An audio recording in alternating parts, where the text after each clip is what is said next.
Kita hari ini punya kesempatan diberikan sedikit materi, yaitu Om Bugi Permana, penghobi trail running atau maraton. Ya, langsung aja nanti langsung ke orangnya. Ayo teman-teman, agak mendekat lagi, agak merapat lagi sini. Oke, terima kasih untuk kesempatannya ke Mas Gedon di Funcamp Ultralight. Jadi sebenarnya kalau menurut saya Ultralight sama trail itu nggak jauh berbeda lah barang bawaan kita. Betul, ha? Tapi maksimal Betul, yang di bawahnya. maksimal, betul. Mungkin yang perlu saya tambahkan itu di sini mungkin untuk trail runner kita butuh fisik yang kuat kan? Pasti, Nah, pastinya. kalau menurut saya kalau dikombinasikan dengan ultralight apabila kita punya fisik yang kuat, mungkin bakal lebih prima lagi kan? Ya, dapat double. Double gitu, lah istilahnya. Ya semakin jaraknya jauh juga, bahkan semakin cepat juga nanti yang yang dicapainya. Untuk latihannya sih kita biasa jogging seperti itu sih Om. Lari-lari santai. Ya jogging, terus kita ada acara trail juga, run di medan-medan seperti inilah. Betul. Dan harus disupport dengan sepatu istilahnya. Oh. Sepatu itu menunjangnya sangat besar karena kalau kita tidak disupport dengan sepatu yang mendukung, Betul. pada saat kondisi hujan atau ketemu jalur yang agak sulit itu benar-benar si sepatu itu melindungi kita. Berarti bukan hanya dari orangnya tapi dari Iya. peralatan yang kita gunakan, Ya, yaitu betul sepatu. sekali. Oke. Sepatu mulai dari gear juga. Betul. Gearnya biasanya kalau di trail runner tuh kita ada gear yang PES Salomon itu. Betul. Itu ringan sekali, tapi barang bawaannya bisa banyak sekali. Oh, ringan tapi bisa muat banyak. Oh iya, Ya. benar. Kebetulan waktu itu di Bandung Ultra di 100 kilo saya ke 5. Oh, hebat. Tepuk tangan dulu dong, masuk 5 besar. Di Indonesia mungkin kedua. Karena yang kesatunya itu di Malaysia, kedua Indonesia, ketiganya orang Prancis, empatnya Prancis juga, kelima baru saya. Dan saya bawanya itu benar-benar saya istilahnya dengan sains lah istilahnya, makanan yang antioksidannya tinggi, buah-buahan. Betul, Jadi buat konsentrasi di malam hari, karena kan trailan itu kebanyakan start di malam hari. Oh, gitu. Saya oke. di jam 12 malam. Jam Jadi kita 12 butuh malam. untuk konsentrasi yang tinggi. Kita perlu tahu makanan yang antioksidan tuh yang benar konsentrasi untuk otak. Jadi nggak hanya asal lari.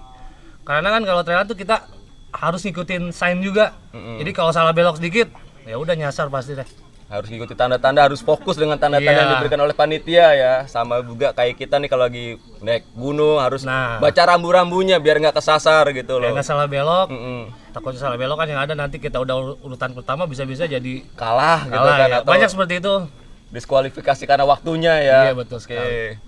Lanjut. Mulai dari makanan sama kita di trail tuh ada gujel, istilahnya nutrisi energi. Bisa di searching namanya gujel. Kalau di Indonesia banyak yang jual lah kalau gujel. Oh. Ya kayak sis stripe kayak gitu, yang lokal tuh stripe yang rasa nanas tuh yang baru. Jadi itu mengaruh juga untuk tambah tenaga kita. Jadi pada saat kita udah mulai lelah, kita pakai pakai itu jadi naik lagi, karena kita kan nggak bawa makanan ya. Betul. Cuma bawa paling roti, buah-buahan serta gel seperti itu. Oh, jadi cara mengatasinya untuk kelelahan itu jadi seperti itu. Iya. Siap. Nah, seperti ini gelnya, Stripe. Strive gitu. Ini produk dari Stripe Indonesia yang ngeluarin rasa nanas.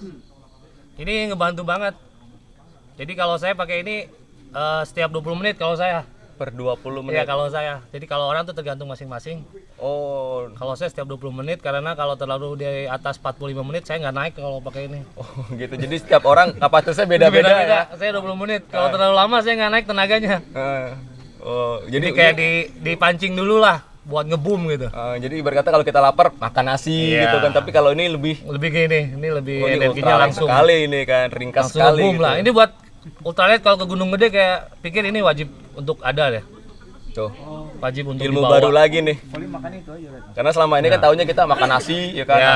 nasi makan yang banyak gitu Nah, baru iya. bisa tenaga. Sedangkan ini kan kalau bawa makanan yang banyak pasti berpengaruh dengan lebih beban berat juga kita. kan. Apalagi kalau makanan yang berat kan butuh diproses juga dalam Betul. tubuh kan, nggak sampai. Sampai di Santuari tukang nasi uduk ya. Dan yang Jadi paling penting strive-nya. sih ya fisik kita harus benar-benar prima. Tuh, Latihan itu harus penting. tuh. Oke, Jadi oke. ya tanpa fisik yang prima ya kita akan bisa sampai tujuan yang kita tuju kan. Berarti pertama adalah fisik, utama adalah fisik ya. Fisik terus peralatan yang mendukung, dan tetap nutrisi yang kita butuhkan betul harus sekali, terjaga itu Om ya. Itu sangat berpengaruh banget sih sama teman-teman juga. Soalnya selama ini kan teman-teman juga taunya makan banyak, energi pasti akan terkumpul. Tapi kan kita butuh waktu, bener ya. Kita butuh waktu untuk diproses kan. Nah, tapi ini adalah penemuan terbaru untuk nutrisi ya. Nutrisi Stripe, saya bukan sponsor sama Stripe ya. Ya, bukan. Tapi ini hanyalah salah satu contoh aja produk sih. Indonesia yang lumayan lah harganya bisa dijangkau lah kalau ini. Nah, ini lokal punya ya. Lokal punya. Tapi yang untuk interlokal atau luar dari itu banyak ya. Banyak sekali. Banyak banget ya. Apalagi produk-produk dari Jepang tuh. Wah, itu udah gila-gila banget. Oke. Biasanya saya pakai produk yang dari Jepang, mereknya Ajinomoto kayak Sasa. Tapi dia sasanya bukan sasa untuk masak, jadi Ajinomoto Science untuk obat-obatan. Satunya itu besar gini, tapi itu kenyangnya bisa sehari. Ajinomoto, Ya, itu Ajinomoto. mengeluarkan produk seperti itu. Iya. Karena kan kita selama ini tahu Ajinomoto adalah vetsin. Ya, Betsin. Jujur, saya baru tahu loh Ajinomoto itu adalah vetsin. Ada fotonya nggak kamu segini? Udah searching deh Ajinomoto. Oh, iya kan? Ini pengetahuan baru Itu gila lagi banget, sih. itu kayak rasanya kayak jelly. Tagnya masih ada kok. Oh, ini beda lagi. Ini Ini stripe stripe yang padat ini kayak wafernya lah, wafernya. kayak barnya ini. Tapi fungsi sama Fungsi ya. sama. Cuma kadang selera mau Iya. yang gel Bisa atau di mix yang sih padat. biasanya, ini makan terus ini didorong. Oh. Harganya di range berapa itu, Bang? Kalau Untuk ini harga. satu boxnya tuh di kayak ya. Ini nggak disponsor sama Nggak kayak. semua sorry, hanya ini aja. Tapi tempat teman lain bisa cari 75.000 tempat isi lain. 5 kalau nggak salah. 75.000 isi 5, satunya itu sekitar 15.000. Kalau itu satuan Nah, ya. kalau ini kalau nggak salah 10 ribuan yang kecil ini. Satu 10.000-an. 10.000. Tapi fungsi sama, cuma Fungsinya tergantung sama. selera. Yang ini sekitar 20.000 kalau nggak salah. Tapi kalau si Ajinomoto itu satunya sekitar 75.000. Ajinomoto. Ajinomoto segini. Nah, ya? Enggak ini. Nah, makanya itu kan kita selama ini tahu kan. Ini produknya seperti ini Ajinomoto. Oh, Ajinomoto. Ajinomoto seperti ini. Ini ada BCAA. Jadi kalau yang nggak tahu BCAA itu untuk memulihkan tenaga. Jadi otot-otot yang rusak itu dia kalau udah minum kayak gini dia cepet pulih. Kalau sama yang buat gym tuh kan ada juga BCA. Apakah fungsinya sama juga? Kalau itu fungsinya sama BCAA-nya. Tapi mungkin kandungan nutrisi untuk tenaganya itu yang beda. Kalau gym kan mungkin untuk ditempatkan untuk di tempat gym kan. Kalau ini ditempatkan untuk di outdoor. Untuk aktivitas luar ruangan yang membutuhkan banyak ada energi, yang kandungan-kandungan lainnya masih banyak lah istilahnya. Tapi kalau punya nggak apa-apa ya? Apa-apa. Kan ada yang buat workout. Iya, bisa. Yang penting BCA-nya itu. BCA itu mau memulihkan tenaga. Ada lagi yang mau ditanyakan? Tanya lagi. Kira-kira range umur berapa yang harus mengurangi kegiatan berlari itu? Ada range umurnya nggak kira-kira? Kalau di trail itu makin tua makin sakti itu. Oh gitu. Iya. Mesin tua makin Ya, mantap. soalnya di trail running itu dia nggak membutuhkan kayak lari di jalan raya yang speed yang tinggi kan. Tapi dia heart rate yang konstan dengan jarak yang jauh. Makanya kebanyakan yang pelari Jepang yang kemarin juara aja dia sekitar 45-an. Masih oke larinya. Saya juga kalah sama dia lah. 45 tahun. Iya. Kalau kita 45 tahun udah bawa batas pinggang alami. Mohon maaf nih yang bawa batas pinggang alami 45 tahun, jangan kan itu. Oke, Om Agus ada pertanyaan? Beberapa orang kan punya kelemahan masing-masing kayak penyakit mah segala macam gitu ya kan. Ini bisa nggak sih diganti sebagai makanan utama gitu, apa hanya energi aja? Yang Jadi nggak dikonsumsi secara terus menerus. Jadi pada saat lomba dan pada saat latihan yang butuh intensitas tinggi dan pada saat lomba juga panitia tuh ada WS di setiap 25 atau 10 kilo tuh ada mereka WS-nya. Jadi di WS itu ada kadang ada makanan-makanan yang mereka sediakan. Jadi kita bisa mix juga. WS itu water station. Ya, WS itu water station jadi kayak tempat istirahat. untuk istirahat. nggak murni ini berarti ya? Enggak. Tapi Iya, jarak tertentu. saya masih belum tahu ya gitu makanya. Ada WS. Iya. Tapi kadang kita tetap harus support diri kita sendiri, jadi jangan selalu mengandalkan water station. Karena terakhir saya di BTS Ultra Bromo Tengger Semeru dari Bromo startnya ke bawah ke arah sampai Sebusik. Kalimati ya. Betul, Kalimati. Kalimati balik lagi B29. B29 ayek-ayek terus mereka nyediain makanan sebelum race itu apa yang bikin sakit perut tuh? Rawon. Itu tragedi rawon itu sampai terkenal itu sampai setiap BTS tuh pasti dia kalau bilang rawon itu. Jadi pada saat sebelum lomba itu panitia kayak ngadain gala dinner. Nggak kenapa malamnya semua peserta Nggak mau. pada sakit perut Gara-gara rawon. gara-gara rawon. Dan salah satu orang kalau nggak salah ada yang meninggal deh. Nggak tahu itu meninggal karena dia Karena efek dari dehidrasi situ. atau apa, nggak tahu kenapa. Ditanyakan B29. B29 dari bawah ke B29 Iya. itu memang. Yang mungkin kita sih Indonesia kalau sakit perut udah biasa ya. Tapi kalau lihat bule Nah, diarenya. pada tuh. nangis mereka. Oke, itu Cara pemilihan sepatu back dan depan kayak gimana tuh? pertanyaan menarik nih. Kasih hadiah. Hadiah nih, kasih hadiah. Sambil duduk aja enggak? Sambil duduk. Ah, ini pertanyaan menarik banget nih karena kita berjalan butuh alas kaki. Alas kaki adalah sandal dan sepatu dan pertanyaan adalah cara memilih sepatu yang baik, Om, untuk trail running atau untuk kegiatan outdoor. Monggo. Yang pasti sih harus sepatu trail ya. Kalau trail running kan beda kayak sepatu gunung. Kalau sepatu gunung mungkin agak ke atas ya untuk melindungi ankle. Kalau trail running itu lebih ke bawah. Dan satu lagi harus sesuai dengan bentuk kaki kita. Anatomi kaki kita Iya, ya. kita harus tahu kaki kita itu flat atau yang normal. Kadang kalau yang flat itu jadi bawahnya itu dia lurus. High art, normal Ya. art gitu Ya, istilah-istilahnya. seperti ya. itu. Kita harus tahu kondisi kaki kita seperti apa. Setelah itu kita bisa beli sepatunya. Kalau saya sih lebih cocok pakai Speedgoat Hoka. Hoka yang Speedgoat karena untuk di Indonesia itu lebih cekram lah istilahnya. Medannya cocok Medannya untuk juga pakai cocok. Indonesia. Ya. Di upset 1. Oh. Saya 46,5 jadi nomor terakhir. Katanya ada yang white itu nggak perlu ya kalau yang edisi white. Edisi Tergantung white. kakinya. Ya, tergantung kaki. Kalau kakinya jeber, depannya pakai white. Iya, yang white yang lebar. Berarti intinya balik ke anatomi kaki Yes. masing-masing ya. Jadi kita sebelum beli sepatu, misalkan ada harga diskon nih, kita asal beli aja kan. Tapi kita nggak tahu kondisi kaki kita seperti apa, apakah yang flat atau yang agak yang normal atau seperti Kalau apa. mau ke sport station aja dia punya pengukuran kaki. Nah, Jadi betul. sebelum kita beli suka diukur dulu. Berarti lebih baik kita mengeluarkan kos lebih, tapi Yes. kita nyaman dan aman saat perjalanan Iya, ya, atau betul saat sekali. kegiatan itu. Oke, Om Agus mau tanya lagi? Pertanyaannya. Oh, itu pertanyaannya. Oke. Satu lagi. Kalau kan itu pakai vest ya, Ya. yang utamanya tuh isinya apa aja ya? Nah, Si mandatory gear-nya tuh. PS-nya itu Tesnya ini apa aja, Om? fluid wajib lah ya. Wajib. Oke. Terus saya biasa kalau yang biasa saya bawa tuh air di sini 500 1 liter. Terus di belakang tuh headlamp, wajib bawa 2. Emergency blanket satu tetap bawa. Terus ada jaket windcoat. Windcoat wajib dibawa. Di sini makanan, makanan kayak nutrisi gel kayak Tadi tadi. seperti yang disebutkan. Kalau saya bawa buah yang antioksidannya tinggi tuh kayak blueberry, berry-berryan lah, jenis berry-berryan. berry itu Ya. gizi tinggi banget ya. Antioksidan tuh buat konsentrasi. Mm-mm. Saya bawa itu, salstik saya bawa. Oke. Jadi kita lari kan kadang keluar garam banyak juga kan. Betul. Salstik tuh cepet banget. Ya makanya kalau trail itu kadang dibilang olahraga lumayan juga kalau saat lomba itu ngeluarin uangnya lumayan Oh.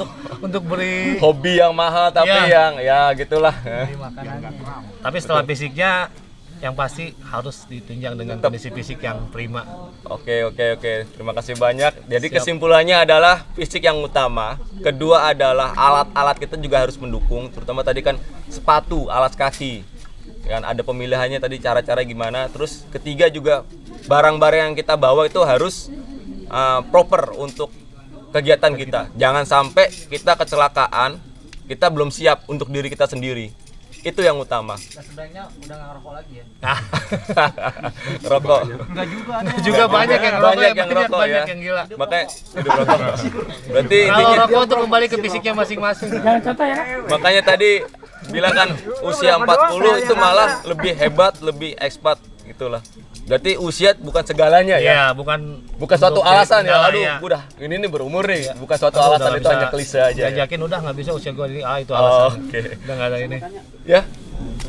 Udah pada nanya semua ya? Ganti deh. Satu hal yang mungkin yang hampir mirip antara trail run sama kalau pendakian, yaitu ultralek atau ultralek itu kan bagaimana manajemen air. Karena kan tadi kan kata Om Bugi tadi kan trail run tuh paling bawa 500 kanan kiri kan. Terus ya memang sih ada checkpoint, ada WS di ini apa. Tapi kan WS itu kan juga jaraknya kan jauh kan, bisa 3-4 kilo baru dapat 1 WS lagi gitu kan. Nah, sama kayak kita mendaki gunung kan juga perjalanan paling cuma sekitar genderuwo. Jadi pendakiannya juga gitu, kurang lebih perjalanan ya bisa sampai 3-4 kilo baru mungkin kita bahkan kalau pendakian lebih singkat WS-nya. Checkpoint itu kayak shelter per shelter atau per pos itu kan paling maksimal ya 1 kilo. Baru ketemu satu pos lagi gitu loh. Tapi kita juga sama, kita juga perlu minum kan di situ. Perlu minum dan rata-rata pendaki-pendaki kita ini punya masalah dengan manajemen airnya ini karena salah satu apalagi kalau misalnya gunungnya itu adalah gunung yang tidak kayak sumber air. Kalau misalnya contohnya kayak ke Sumbing via Garung kan itu kan nggak ada sumber air, atau ke Selamat via Mambangan ketika musim kering itu kan kita bilang nggak ada, atau Raung itu sama sekali nggak ada sumber air gitu, kecuali yang lewat Kali Baru ya, kecuali kalau lewat Glenmore. Nah itu gimana caranya atau tipsnya untuk manajemen air, karena kan trail run juga menghabiskan energi, keringat malah lebih banyak keluar ketimbang kita mendaki gunung. Nah itu kira-kira gimana? Di trail running kan kita harus mapping dulu istilahnya. Mapping itu kita bisa baca setiap WS itu ada di kilometer berapa. Biasanya sih 10 kilo kan, 10 kilo, 20, WS besar tuh di kilometer 50. Kita bawa air tuh 1 liter di sini, 500 di sini, 500 di sini. Di situ kita pentingnya untuk mengatur pace, kapan kita harus minum, kapan kita harus jalan, kapan kita harus benar-benar menghabiskan ini air. Jadi kita harus bawa jam tangan yang ada GPS juga nih. Jadi kita bisa tahu elevasi segini, kira-kira kita harus seperti apa. Nanti di atas biasanya kemarin saya di Merbabu, yang ini Lawu ya? Lawu. Mana? Yang Mesastila. Andong. Yang Andong Mesastila di atas. Jadi WS-nya tuh di atas gunung. Jadi kita dari bawah nggak ada water station, tapi tiba-tiba di atas ada water station karena kita udah baca duluan. Tapi jadi pentingnya kita mapping untuk tahu di mana sumber air sebenarnya kalau untuk trail running. Konsep meminumnya ya. Yeah. Kalau saya ini ya yang saya pelajari sama kayak road running atau trail running sebenarnya sama. Kita kan nggak minum yang glek kan. Kan minumnya cuma sedikit, yang penting kan nggak kering. Seperti itu ya berarti ya. Nah kan itu yang mungkin beberapa rekan-rekan pendaki itu kalau misalnya udah haus, jangan boros lah istilahnya. Nafsunya tuh kan kayak kesetanan gitu. Jadi bisa bluk gitu loh. Itu kan malah nggak baik ya bagi setan sendiri ya. Ya harus diatur pokoknya. Misalkan kita mendaki, airnya ada nanti setelah di puncak. Berarti kita harus atur perjalanan kita itu minumnya seperti apa, jangan terlalu buru-buru juga, sedotnya terlalu banyak. Jadi yang ada kita sampai ke atas kehausan, air udah keburu habis juga. Oke, itu bagus banget tuh. Satu lagi yang terakhir tadi, manajemen air. Kita harus mapping, intinya harus mapping bagaimanapun air ada di pos berapa. Betul. Di mana ada air, di mana kita harus baca sign atau tanda-tanda, itu bener banget. Terus cara meminumnya juga nggak boleh buru-buru, karena nggak buru-buru juga nggak bagus gitu kan. Walaupun kita ada target. Itu aja materi dari Om Bugi, semoga bermanfaat buat kita semuanya. Tolong diterapkan lagi, jangan sampai kecelakaan, minimalisir kecelakaan terutama dari diri kita sendiri. Oke, terima kasih banyak Om. Sampai jumpa. Sip, yuk. Oke. Terima kasih banyak.